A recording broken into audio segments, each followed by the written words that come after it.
خبر شامل کرتے ہیں راولہ کوٹ سے 18 سال مقبوضہ کشمیر میں گرفتاری کے بعد شہید ہونے والے ضیاء مصطفیٰ شہید کا غائبانہ نماز جنازہ میں صابر شہید اسٹیڈیم راولہ کوٹ میں ہزاروں افراد نے شرکت کی۔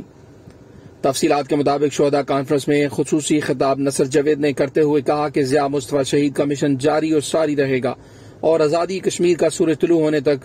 دھن من تن کی قربانی دینے سے گریز نہیں کریں گے۔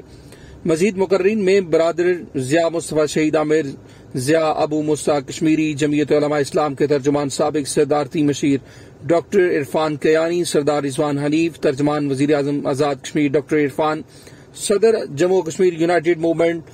سردار Babar Hussain, additional secretary general Ghazi Shahzad Khan, chairman Kashmir liberation alliance colonel Asif, سابق امیدوار assembly Jammu Kashmir united movement Sardar Zafar خادم،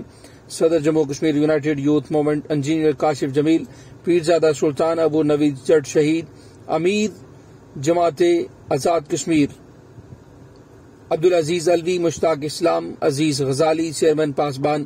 حریت و دیگر نے خطاب کیا اور اس عزم کا اعادہ کیا کہ شہداء کا مشن جاری رکھنے کے لیے تمام تر توانائیاں بروئے کار لائیں گے۔